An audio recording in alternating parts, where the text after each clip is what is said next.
Have you ever been at work and seen a coworker that seems really young for their age, but is in this really great leadership position and caught yourself thinking, how in the world did they get there so fast? I wish I knew how to do that. I've met several people who have progressed in their careers at an incredibly fast rate and have gotten to places at ages younger than most people. You may think that this has something to do with how smart they are or how well they perform their job, but in reality, this is rarely the full story. Just because you're incredibly smart does not necessarily mean you'll progress in your career quickly. So if you're looking to learn some new skills and jumpstart your career, this is the video for you. If you're new to the channel, welcome. My name is Tyler Warlow. I go by the Mengineer. I make videos on how to improve your life through your confidence, capabilities, and overall happiness. In today's video, I'm going to be discussing the most underrated skills to help you progress your career. So this video is going to be helpful for anyone who just graduated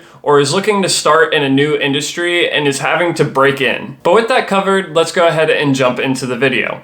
And coming in at the number one spot is going to be emotional intelligence. A basic definition of emotional intelligence is the ability to understand your own emotions as well as understanding the emotions of others. There are several different things that play into emotional intelligence, such as self-awareness, self-regulation, motivation, empathy for others, and as well as your social skills. So why do I say that this is incredibly important and an underrated skill? For a few reasons. Some of the main ones are conflict resolution as well as just overall communication. In a lot of my videos, I talk about how you don't necessarily know what your coworkers are going through. And by having emotional intelligence, it can make it immensely easier to handle those communications in difficult times. So say that you have a coworker that may not be pulling their fair share of work. By having emotional intelligence, you might be able to recognize that they seem to be going through something that's difficult recently.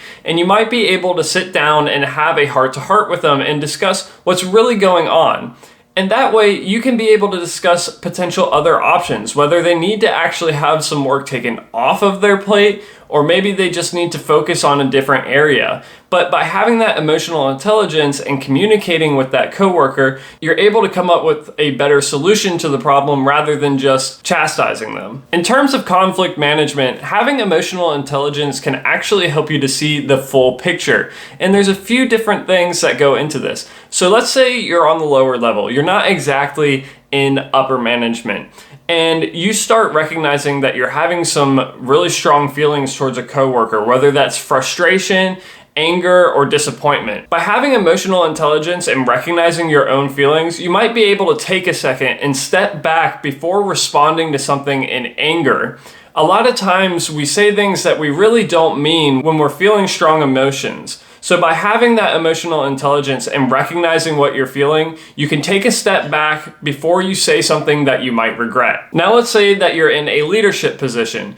In terms of a leadership position, you're able to examine things from all sides. You're able to talk to the people who might be the quote-unquote source of the problem and the people who are having an issue with the other person.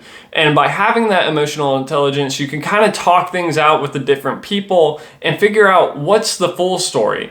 Because people interpret things differently. So what one person might think is being helpful to a coworker, that coworker might feel like they are being chastised or micromanaged. By having that awareness, it helps leadership and yourself in conflict resolution. Now, transitioning into the next topic, we're going to talk about communication. A lot of people really don't realize how powerful being able to communicate clearly and effectively really is in the workplace. Communication is vital for both building and maintaining relationships in the workplace. In terms of building relationships, get to know as many people as you possibly can. People appreciate someone who gets to know them, and they tend to respect someone who shows a genuine interest in their life outside of work. Now let's say that you're new to this and you're struggling to come up with ways to talk to people and get to know them. My top tip there is going to be ask questions about the other person.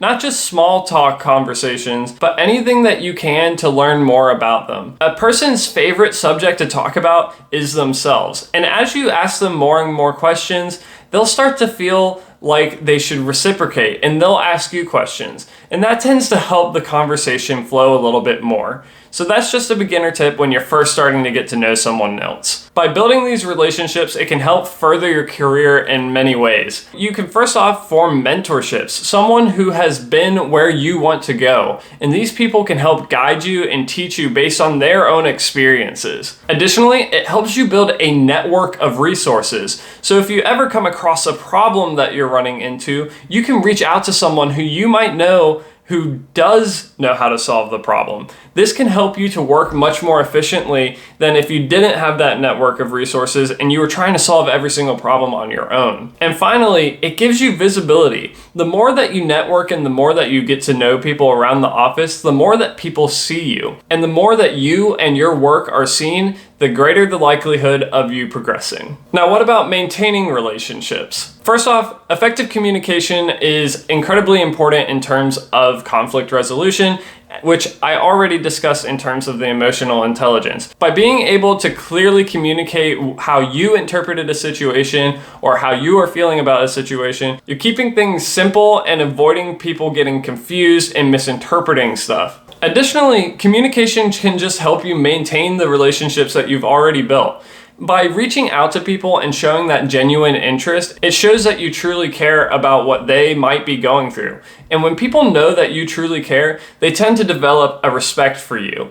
And they will also tend to reciprocate that. In terms of maintaining your relationships, it can also help you to effectively delegate work without making people feel like they're being talked down to. A lot of times in the workforce, you may develop friendships or relationships with people who are at a lower level than you, where you have to communicate work to them. Now, there's this thin line between a coworker feeling like they're working for you versus they're working with you. And it's important to be on the side of your coworker wanting to work with you. One thing to keep in mind is if you're on the same level as someone, you are not in charge of them. That is not your prerogative.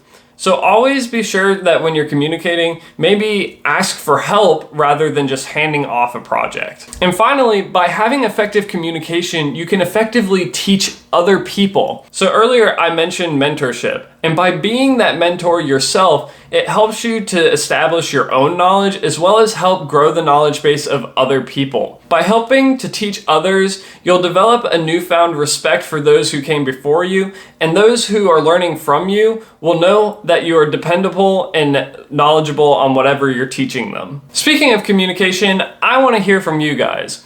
Are there any videos or topics that you would like to see covered on this channel?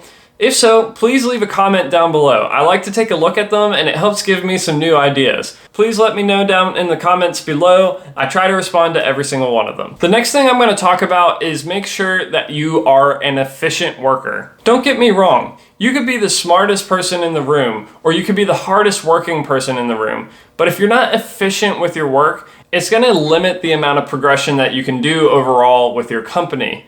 Because a lot of times, leadership is looking for someone who can do good work and at a good pace. When deadlines are coming up, it's important to be able to get the work done. And if you're someone who takes a lot of time to do their work, that can be kind of worrying for leadership. So what are ways that you can improve the efficiency of your work? If you found yourself stuck on a problem for a while, try to reach out and ask for help from someone who might know how to solve the problem. There have been multiple times where I've been stuck on a problem for pretty much an entire day, and then the next day I ask someone and they are able to help me solve it in pretty much 30 minutes. Next, do not waste tons of time on simple things. In a lot of jobs, you have to respond to emails, you have to input your hours. Do not spend hours doing this. Humans are naturally very good at being able to find ways to fill time. So tasks that might take 30 minutes normally, someone might be able to stretch out to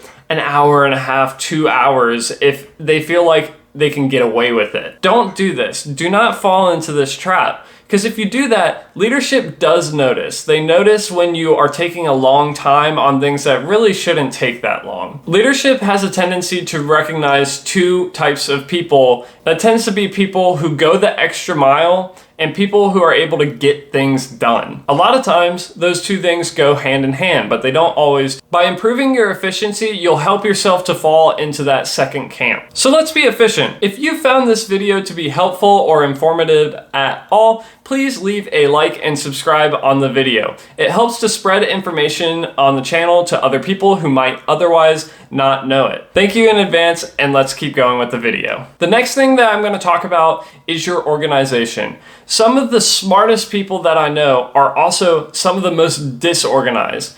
They would be able to complete their work so much more effectively if they weren't having to look for several hours for their notes that they misplaced somewhere. And as much as I hate to say it, having good organization affects how other people view you and your competence in the workplace. If you're incredibly disorganized, people notice that, and it's important to have a good level of organization if you plan to move into a leadership position. Organization applies to multiple things. This can apply to your notes, this can apply to your workplace, and it can apply to your communication. By keeping your workspace clean and tidy, it helps people see you as someone who has their stuff together. And in terms of your communication, keep your communication clear and straight to the point rather than adding a whole bunch of extra fluff. No one wants to take the time to read a paragraph-long email that could have been handled in 1 or 2 sentences. By building your organization, it helps you to improve your efficiency, as we discussed on the last topic. And finally, that brings me to dependability. Now, the previous 4 things all play into dependability. Showing you're dependable means that people can turn to you whenever there's a need, and they know that you're going to be able to get the job done. Additionally, it might mean that someone knows that they can turn to you if they're experiencing some sort of problem. Here's a few ways to build your dependability.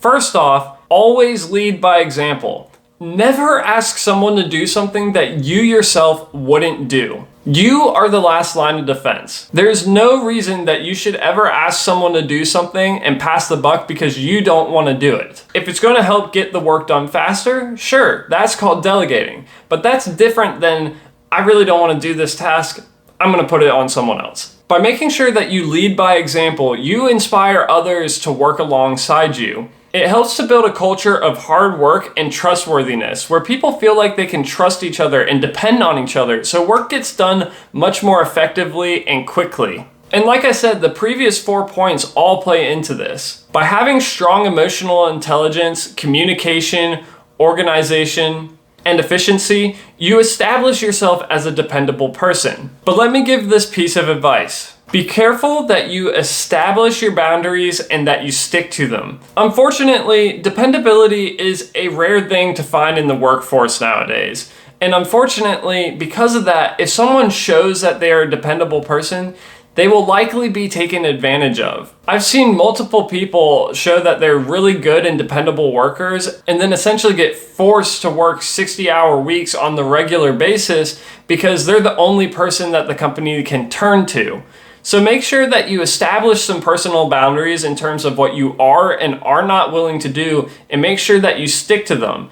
That way you ensure that you're not going to be taken advantage of even though you're a good worker. Alright guys, and that's going to bring us to the end of today's video. And so just to summarize again real quick, the top underrated traits that I feel like you should have for progressing your career are emotional intelligence, communication, efficiency, organization, and dependability. If you found the video to be helpful or informative at all, please leave a like and subscribe to the channel. It helps the channel to grow and helps the information to reach other people. Additionally, if you have any ideas or some thoughts of your own in terms of this video, please leave a comment down below. I like to read them all and try to respond to as many as I can. If you're interested in seeing more videos where I discuss career-related topics, check out this video right here, where I talk about how to navigate coworker and team dynamics. If you're more interested in some of my more recent stuff, be sure to check out this video right here. And until the next time,